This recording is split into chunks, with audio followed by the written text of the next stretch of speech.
The episode you're about to hear is a snippet of a guest coaching session, which is a regular series for Tourpreneur Plus members. A couple of times a month, we bring in different experts from within the travel industry and without for tourpreneurs to pick their brain. So it starts by the guest coach talking on something they're passionate about or really excited about at the moment, and then we open it up for questions. In the past year, we've had a travel agent, an accountant, travel influencer, a sustainability expert, someone who spoke on mental health for entrepreneurs, a public relations agency, a SEO expert. We really try and cover all different topics. So this episode will just give you a little teaser to see what it's like. And if you're curious about all of the benefits that come with being a Tourpreneur Plus member, you can go to tourpreneur.com/plus. Are you interested in adding multi-day to your day tour business?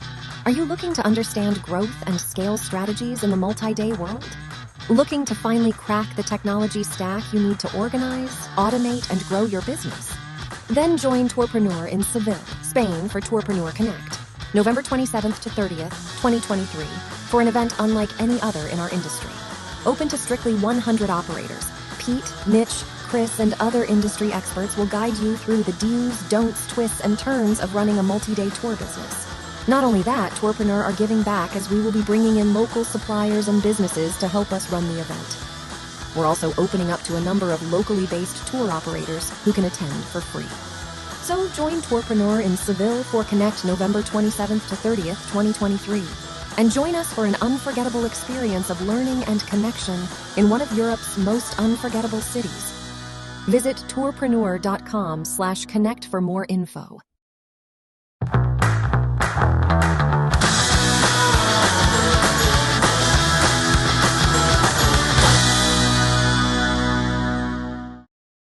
Today, I'm very excited because we have a very good friend of mine, a former colleague of mine, Komal, with Women for World. And I will maybe let Komal introduce herself, but just to kind of give background of how I know Komal, we met Komal started out as a tour leader. So I was a tour guide, Komal was a tour leader, and she then worked her way up through Intrepid into leading the local walking tour team, the day tour team. And the reason I have Komal today, and now she has a multi-day business and she's white labeling multi-day tours for huge brands like Atlas Obscura and talking to some other big brands, which I won't announce. And I just think throughout all this, what's been amazing is Komal not only really gets it in terms of content, I think. Komal's tours, I'm biased, but they're very experiential. You're really seeing a local side of Delhi, of India. She takes a lot of care to make sure people's stories are being told with care and that you're seeing a full diversity of voices. And she also just happens to have a lot of female tour leaders, which might not shock you depending on where you are. But in India, less and less. This is an anomaly, but it's a big deal. You don't often find mostly female guiding teams. And so the topic today is of diversity in your tour guiding teams. And I bring Komal on. It's obviously going to be a very specific slice. We are talking about female tour guides in India. So it is specific, but what I want the takeaway to be is for you to think, what is diversity on my team? What does that look like? And the lesson to take from today is it's going to take extra work to get it there. It's not a matter of you find the guides, you hire them, great, I have a diverse guiding team and the benefits that come with that. It does take extra effort, but I think worth it. So with all that, I'm going to back up to the beginning. Komal, welcome. Thank you for joining us. Do you want to Thank you so much. introduce yourself and kind of tell your own journey of how you started and how you got to where you are today? Of course. Thank you so much for having me here, Nikki. And thank you so much for such a warm welcome and introduction. Thank you. Namaste, everyone. My name is Komal. That is Komal. That is how I introduce myself from past 10 years since I was a guide. So it becomes easier. So sorry for my throat. I've got a little tonsillitis. I've been leading tours nowadays a lot. So when you talk about my journey, I started pretty young. I was 19 years old when I started as a tour guide. And at that time, I didn't know what a tour guide is. So I was like, oh, there's a vacancy. Let's go and apply for it. I'll get a time to polish my English and talk to the foreigners, which is a great thing. And then I'll be roaming around with them and learning with them and all of that. But after my first tour, it was such a nice thing that I found my passion in one tour. I remember my first tour word by word, and that changed my entire life. Because that day I realized that being a tour guide is an amazing job. It opens the gate to so many opportunities. You get to learn about the culture, diversity, so many things about things that are happening in the world, such different kind of people. But from there, I started, and then, as Nikki mentioned, I continued working for 3 years. And one of the challenges which I faced back in 2013 was there were not enough female guides in the field, and then there was staring, a lot of staring when you're leading a group of people, and they were like, "Hey, look at that girl, she's stealing our job," something like that. So you had to face all of that a lot. And then later on, I became one of the managers where I had to lead a team. That was the point where I saw being a manager as an opportunity where I can actually work on something which I saw in the field, and that is less female guides. And that is where I pledged from day one that I'm going to have more diversity in my team.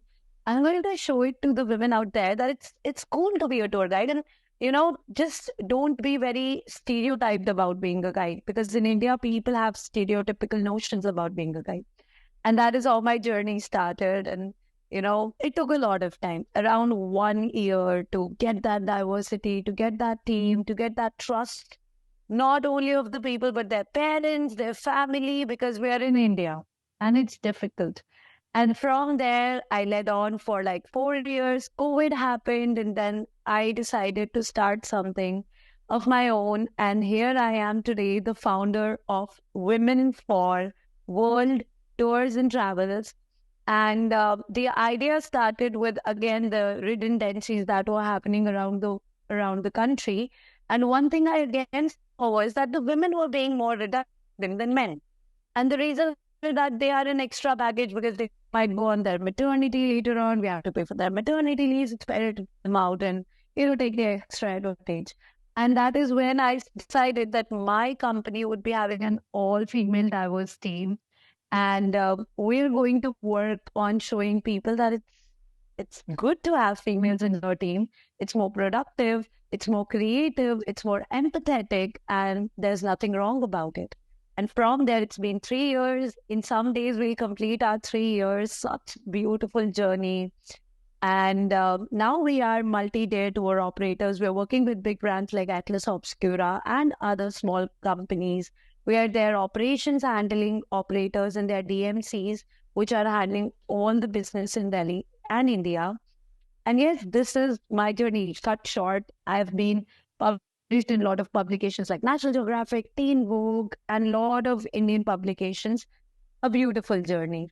And again, I met Nikki a long time back. We've been working together, and thank you so much again yet for another opportunity for me to be here, Nikki. Thank you. I just love to talk to you about this stuff. That's why I'm always like, let's so we can chat. I want to dig into this. You briefly mentioned, bringing in these female guides. Like, what did that look like in the early days, especially? Like, how did you find them? And then sort of how was it different hiring them than it was for male tour guides? Exactly. So the challenge was that there were a lot of male tour guides which were working in the industry for past 20 years, and they were literally finding jobs, because we get a lot of people from Rajasthan who come to Delhi to find work. And it was easy to find tour guides who are male because they're on it. They can do day tours, they can do multi-day tours, versatile. But when you talk about having female tour guides, they were very less in numbers, like 10 or 12. That's it. And they were already preoccupied. And the ones we had were like very old, like not old, I won't say old, but they were like very experienced tour guides who want to small day tours in Delhi. So for me, the challenge was to go to the grassroots level and see what's happening on the grassroots level, and why are people not interested in this particular profession. And trust me, to everybody who's hearing, and Nikki knows about it, that challenge was faced by me when I was a kid. Like, When I was 19 years old, my mom was like, "What? Are you going to be a tour guide? I wanted you to be an engineer, not a tour guide. This is wrong." So the thing is, the problem is in our education system. We're never taught that tourism is something that is very interesting. We're never taught that being a female guide is not a big problem, because whenever people think of guide in India, they think of a male standing, pointing out fingers, and that's it. And that is when I decided to research on it and analyze the challenges which I felt. And I went to the colleges. So it all started from the grassroots level, where I went to the colleges and I met around, I still remember my first meeting where I met around 35 girls in the university. And I was just talking about why is it fascinating to be a guide. And at the end, I didn't even have one question from all of them, because they were just shocked to hear that there's something that is so exciting and they didn't know about it. And I went to from one college to the other, started briefing, talking about my journey, how I overcame it, and how my parents are so proud of me now of being a tour guide. There's so many opportunities out there. And I realized that one day I took out the vacancy, and I remember I had a lot of CVs in my hand, out of which 70% were of young girls. Like the girls were 21, 22, but they really wanted me to train them. And that was a big win, like for 3 months, you're just going and talking at places. Sometimes you're just going and talking to the parents of the girls. I told Nikki about the story when she came to India, that one of the female guides, when I hired her, she was pretty young, and she told me, "Ma'am, I'm sorry, but I won't be coming on the parties or regular catch-ups you do, because my parents don't know about me being a guide." And I asked her why, and she said, because this is not something which they asked me to do or they want me to do.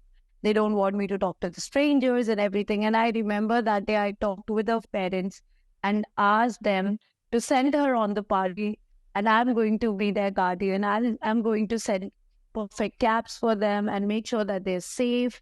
And in 1 year, she grew and the parents felt proud. 2 years, 3 years, she started leading multi-day tours around the country, and now she's leading a very good life.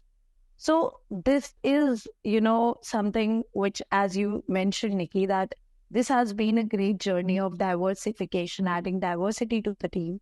But the challenges are obviously a lot, especially in a country like India, where it's male dominant. There's more patriarchy out. They don't want females to go on the streets and do the jobs.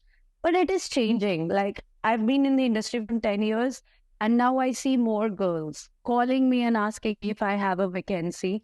So the notion has changed a lot, but it was quite challenging back then.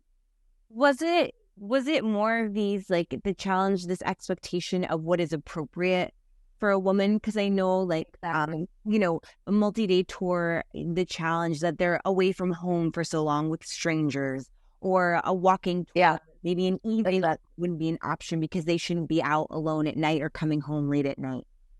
Exactly. In India, now with the image of India, like, obviously there's higher crime rates, but I think it's everywhere in the world. But because we are parents, the parents are always scared to let their daughters go out in the evening, especially with the strangers, because they don't know them.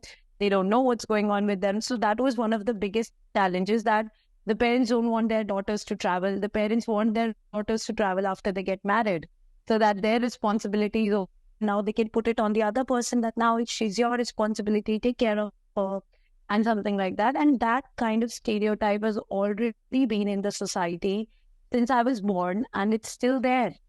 I have seen so many people still talking about what is appropriate for women, what kind of dressing is appropriate for women, smoking is appropriate for women or not. Like, things which are appropriate for men is not appropriate for women in India. And in that kind of patriarchal mindset, then going and talking about diversity, people think you're crazy, or you're starting something which would not bring any results. But later you realize that once you show the opportunities to the parents, to the young girls, and educate them about what are the benefits and how you can train yourself to be a better person who can be safe, alert, and easily know the detours. That is when you actually move to the step 2, that they're ready to guide for you. So these are the things which are very challenging when it comes to training a team and then sending them on the field. There has been a lot of times when the females, the young girls that like your team is leading and some mishappening. There was some mishappening and it's late at night and she cannot find a cab. So you call your own drivers and send them there so that the parents have a sense of security that, okay, my girl is safe. Her manager keeps an eye on where she is. And that is why we had a proper network of suppliers who are also keeping an eye that everything is safe for the girls. They have proper safety wherever they go. We have good connections with people in every city so that if there's any problem, we can reach there on time and, prevent any kind of issues that happens. This is sort of the extra work that I was referring to in the beginning, that this is all extra work that you have to take on to make it an environment where they can do the work and thrive and learn. I distinctly remember when I was with you and your team that it was getting late and one of the tours was running late for some reason. And I remember you were calling the parent and you're saying, I have her, she's running late. I'm going to send a car as soon as she's finished to pick her up and take her home. Like you just had to really be on top of it. But as you were saying, that the challenge was that the parents needed someone was responsible for the child. So for you taking that on, I mean, these are young girls, these are working age women. Exactly. Taking that on willingly so that the parents could then allow. Yeah, exactly. When I was in that role working, there was no expectations out of me that I have to do that from the company outside. But I did it myself because as a female, I understand the insecurities that parents have sometimes, because my parents at some time had the same thing. And now when I am leading them, I didn't want their parents to worry, or I wanted to make a more secure system so the girls are also feeling comfortable that, okay, we are being taken care of, or we can take care of ourselves on our own. So we wanted to make them more self-dependent rather than, in being dependent on us or their parents or anything. And it takes time. But trust me, Nikki, like all the people you met today, they all are at good places, even though they're working at some great companies. Somebody started something of their own. And it makes me feel so proud that, the plant, the seed we had, it has turned into a big tree now. And they're actually mentoring other people to be good. So something which I feel very proud of as an achievement in my career is bringing that diversity conversation on the table. And now everybody's talking about it in all the small tour companies. What was the reaction when you were first going to these universities? Were you just simply saying, hey, I want to come in and talk about being a tour leader as a career option? And were they welcoming to you to come and do that? Was there any challenge there? Because obviously I had a big brand name associated with me. So for all the colleges, it was a pleasure for me to come and talk. And then because I also was published in a lot of publications, it was something which they were considering as a guest lecture. Wow. Yeah. And I was invited every month, even in COVID time, I was invited by a lot of universities all around India as a guest lecturer, where everybody was wanting to know what it is like. But for me, it's like I just wanted to communicate with women personally because I knew the fears they have, they won't be able to open it in front of all people. So that was something that was challenging, where I told them that I want to talk and communicate, but I want some personal time with the women out there. So I had certain questions, but then when I told them my aim is to bring diversity, more job opportunities, the teachers were quite happy. And they saw it as a way to change, something in their universities that has not been happening before. And since then, we had a good kind of connection with those universities, and they used to promote their students to come and visit and talk to me if they have any problem. And sometimes some of the students have been granted leaves by the university so that they can work with us. So that was the trust the universities had on my strategies and planning, so that they were like that this would help the students in grooming and understand tourism better. So it was a win-win situation for all of us. It took time, at least 2 months, to talk to them, to tell them that, okay, you have to give us some time and all of that. But sooner than later, in 1 year, we had that kind of relationship where they started trusting on us because of the response they were getting from their students, that they're growing, they're turning into better professionals. And the universities really admired that. You've achieved such incredible things, Komal. Like, I hear that story all the time. And all whenever you tell me just how organically it happened. And I mean, how many guides have just through you alone and your teams alone have been employed and gone on to continue in travel. It's amazing. Exactly. Well, what you've kind of hinted already, but what is the benefit or even the difference that you see in having females in a team, both like alongside men, like the difference in tour content, the difference in how the men guide, perhaps even? Yeah. So, see, I personally saw the difference myself, because when, obviously, I won't say men don't guide nicely. I've been trained by men and by some interesting, empathetic, and more intelligent man who actually carved me into who I am today, and I'm very grateful to them. But again, having that element of empathy is I think this is something which is built in, like, robotically into that, okay, she is a little empathetic. And again, people have a different perception about India. Like, for example, if you have a female guide in Prague, or if you have a female guide in Australia, everybody's like, oh yeah, that's fine. But when you see a female walking from the door in India, people get excited because they don't expect it. The thing is that preconceived myths there are. And I remember every time, Nikki, I have walked inside a hotel in a room where people were waiting for me, anything, and they didn't know that a female guide is coming, there was a different kind of expression on their face. A happy one for females, and for men was, wow, oh wow, we have a female guide. Every time I went and I got this kind of feedback. And that is what brings into that special element, because, I'll tell you something, that when you talk about India or women in India, there's so many things. Oh, women in India are very suppressed, they're not educated, the parents are like this, they get into arranged marriages. So we hear so many things about India that once we come to India, we want to see all of them. And when you see a woman standing in front of you, you get the answers to all the questions.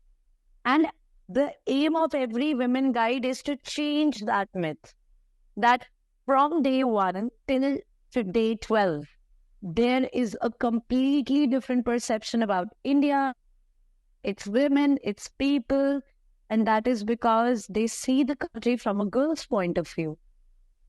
And that is what I feel is a big change when you are in a country like Asian countries, or like country like Morocco, where, you won't see a lot of females on the field.